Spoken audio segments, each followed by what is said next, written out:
Senhor presidente, senhores deputados, hoje é um dia muito importante para o Brasil. Seria muito mais cômodo e mais fácil, talvez, para mim, não falar, ficar em silêncio, porque o clima, hoje no Brasil, é um clima fascistoide. Quem estudou a história do fascismo, do nazismo, na Alemanha, na Itália, sabe muito bem do que eu estou falando. Uma grande parte da população está cega pela máquina de propaganda do grande monopólio da mídia brasileira, com suas poderosas articulações internacionais, com seu projeto neoliberal perverso, que defende cotidianamente. E esse domínio da comunicação faz com que muitas pessoas acabem aderindo ao discurso do bode expiatório. Junto com ele vem o do apoio ao salvador da pátria, que está surgindo também.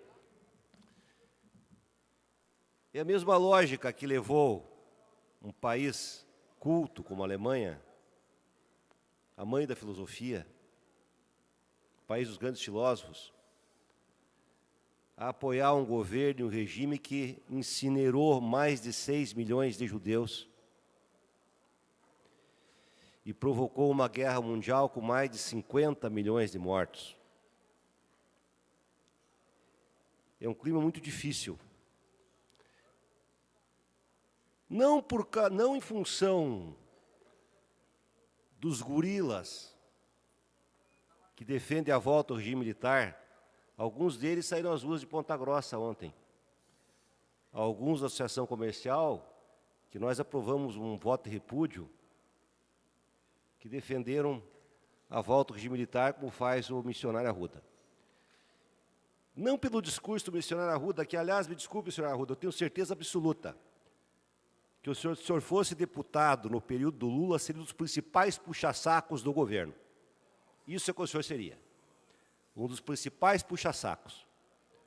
Porque eu conheço muitos que, quando Lula era presidente, estavam lá todo dia, bajulando o governo para tirar talvez algumas vantagens, e agora são os primeiros que vão para as ruas atacar e pedir a volta ao regime militar.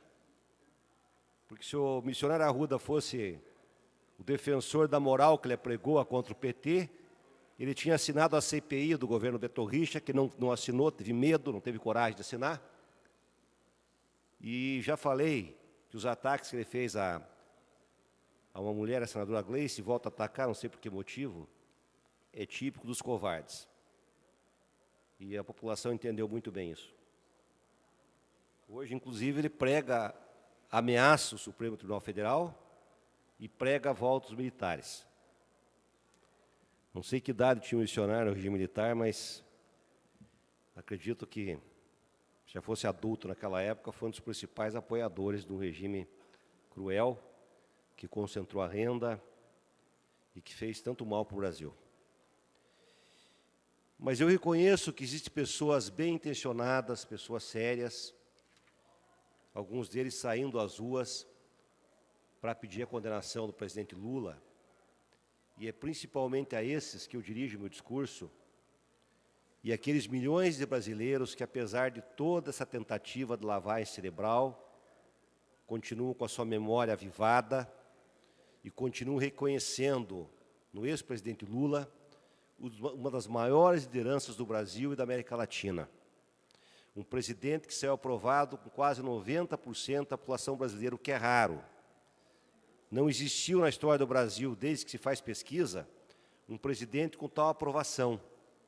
E na história do Brasil, o presidente Lula vai sempre estar ao lado de grandes presidentes como Juscelino Kubitschek e Getúlio Vargas.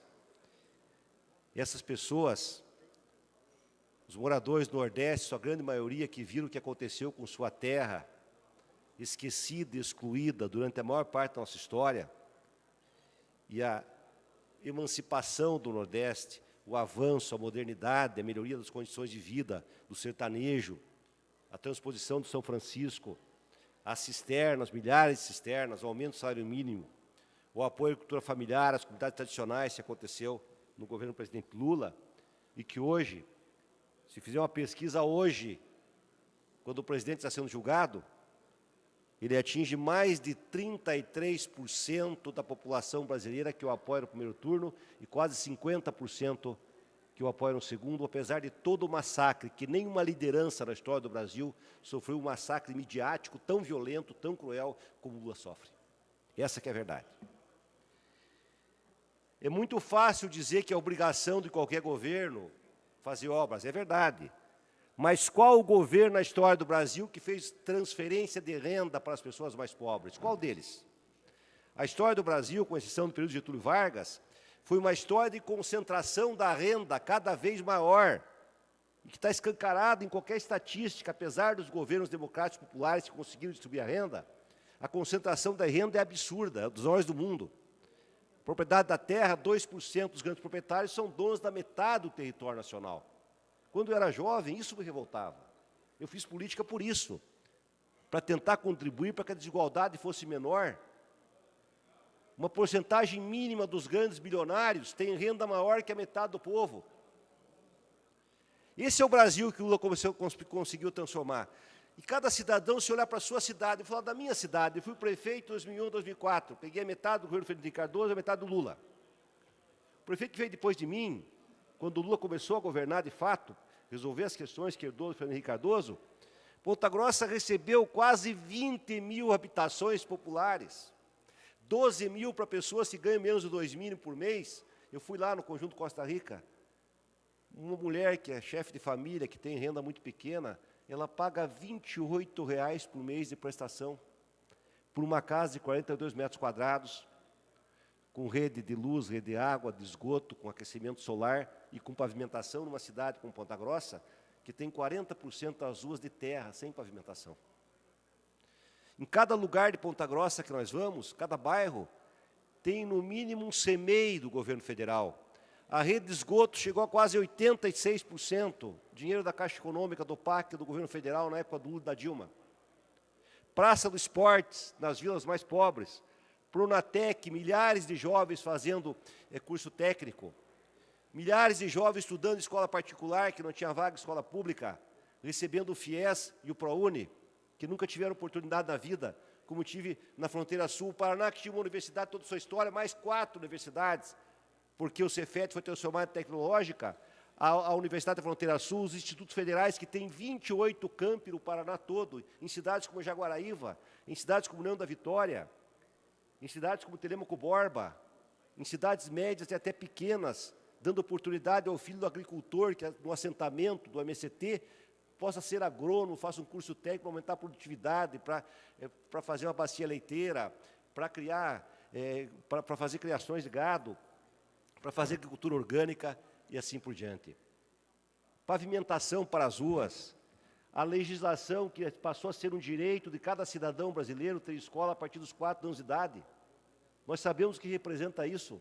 A universalização do ensino médio, as escolas técnicas, a universidade bilíngue lá de Foz do Iguaçu. Eu podia ficar 2 horas falando aqui das realizações desse governo, o aumento do salário mínimo acima da inflação, o Pronaf para a agricultura familiar, que era de 2,5 bilhões, Fernando Henrique Cardoso, passou a ser 28 bilhões de reais. As máquinas, os ônibus escolares, o apoio à democracia. Aliás, a Lava Jato existe porque o governo Lula e o governo Dilma mudaram a legislação, dando autonomia ao Ministério Público, autonomia que a Polícia Federal não tinha.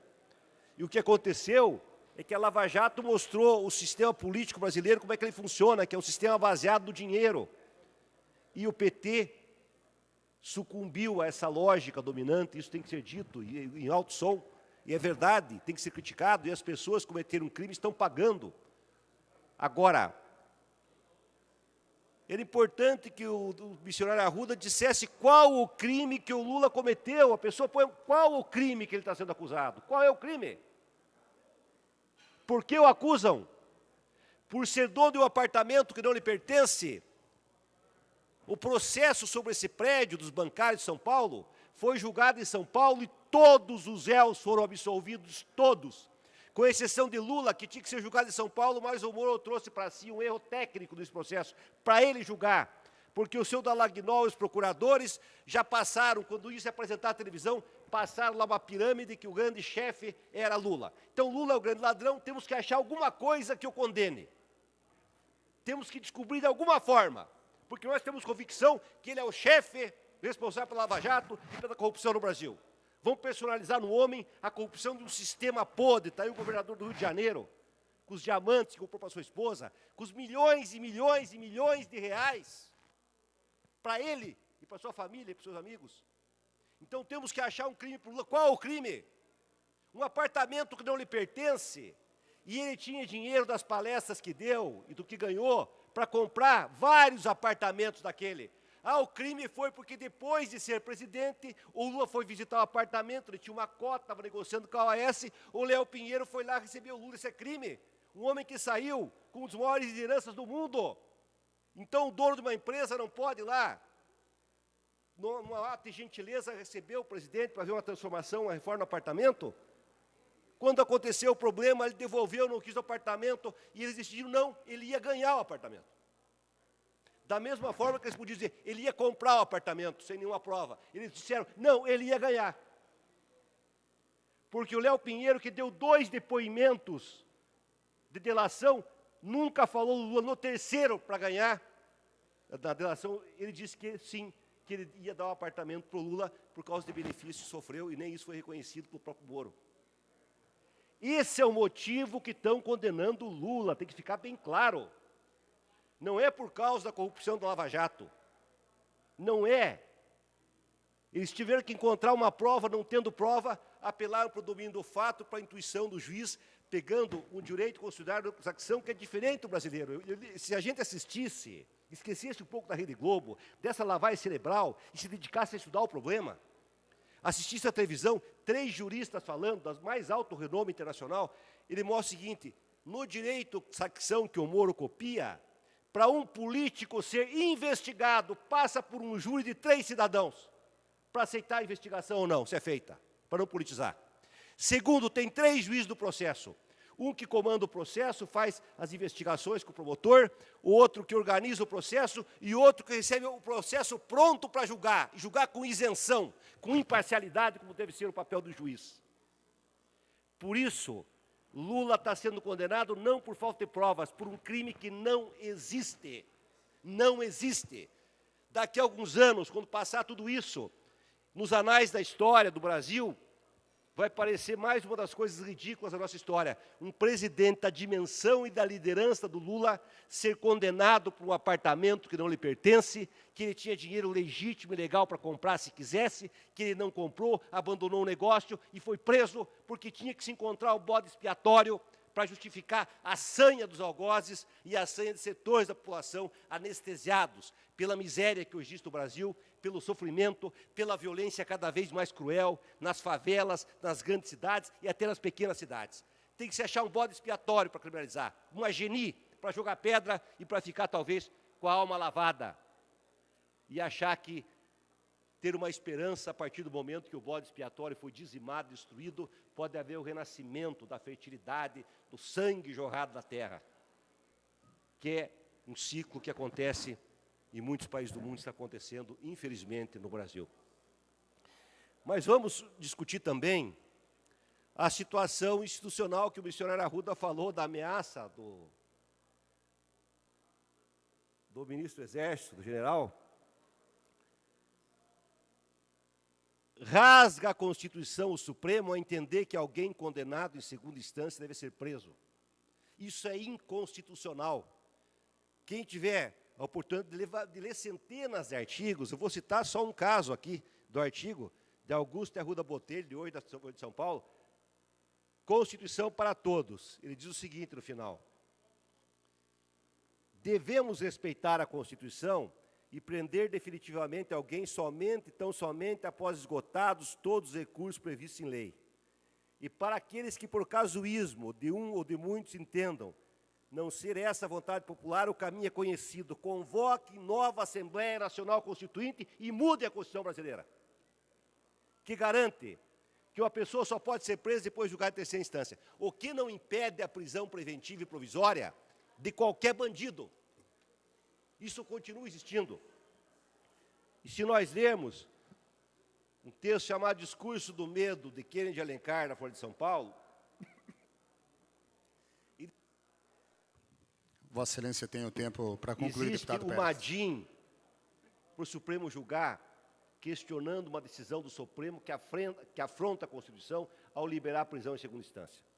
O Supremo, isto sim, devia primeiro julgar essa DIN, devia ter julgado. Mas como é o mesmo colegiado que decidiu pela prisão em segunda instância, o mesmo colegiado pode, no habeas corpus Lula, fazer decisão contrária a uma decisão anterior, porque é o mesmo poder originário, são as mesmas pessoas que estão julgando. Aliás, o ministro Gilmar Mendes já mudou de posição, publicou sua posição. Ele havia votado a favor da possibilidade de prisão em segunda instância e voltou atrás. Se os outros ministros votaram anteriormente, vai ter uma vitória do Supremo reconhecendo que foi inconstitucional a decisão do Supremo.